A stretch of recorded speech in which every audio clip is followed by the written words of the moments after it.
We are born into a broken world, but not to remain broken.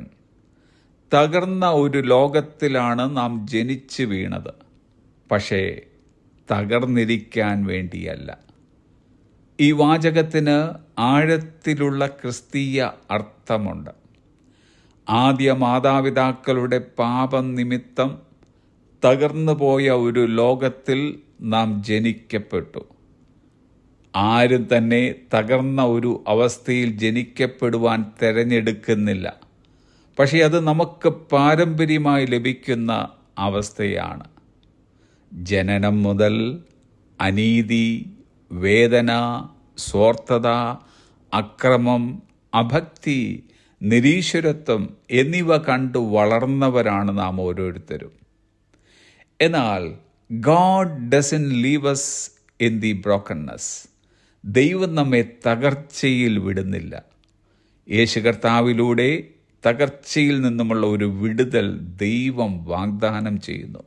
യോഹന്നാന്റെ സുവിശേഷം 10-10 നിങ്ങൾക്ക് ജീവനുണ്ടാകുവാനും സമൃദ്ധിയായ ജീവനുണ്ടാകുവാനും അത്രേ ഞാൻ വന്നിരിക്കുന്നതെന്ന് യേശു കർത്താവ് പറയുകയുണ്ടായി. We may feel broken, but we are not beyond healing. നമ്മൾ തകർന്നതായി തോന്നിയേക്കാം, പക്ഷേ നാം ആരും സുഖപ്പെടലിന് അധീതരല്ല. യേശു കർത്താവ് പറയുന്നത്, നിങ്ങൾ തകർന്നവരെങ്കിൽ അധൈര്യപ്പെടേണ്ട, നിങ്ങൾക്ക് പുതുജീവൻ തരുവാൻ എനിക്ക് കഴിയും.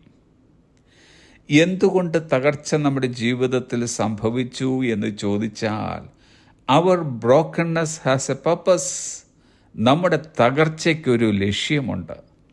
നമ്മെ രൂപപ്പെടുത്താനും വിനീതരാക്കാനും ഉണർത്താനും ദൈവം പലപ്പോഴും നമ്മുടെ തകർച്ച ഉപയോഗിക്കുന്നു.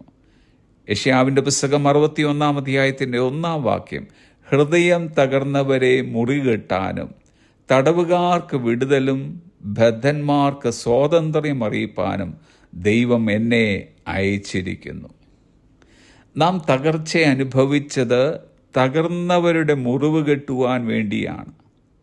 എലിസബത്ത് എലിയോട്ട് പറഞ്ഞതത്രേ, of one thing I am perfectly sure, God's story never ends with Ashes.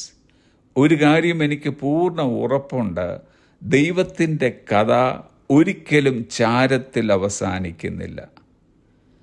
ദൈവം നമ്മെക്കുറിച്ചൊരു കഥ എഴുതിക്കൊണ്ടിരിക്കുന്നു. ആ കഥ ഒരിക്കലും തകർച്ചയിൽ തുടരുന്നതും തകർച്ചയിൽ അവസാനിച്ച് ഒരു ചാരമായി തീരുന്നതുമായിരിക്കുകയില്ല. Brokenness may be our beginning, but it is not our destiny. തകർച്ച നമ്മുടെ തുടക്കമായിരിക്കാം, പക്ഷേ അത് നമ്മുടെ അന്തിമ വിധിയല്ല. In God's hands even shattered pieces become sacred. ദൈവത്തിൻ്റെ കൈകളിൽ തകർന്ന കഷണങ്ങൾ പോലും പവിത്രമാകും. Have a blessed day.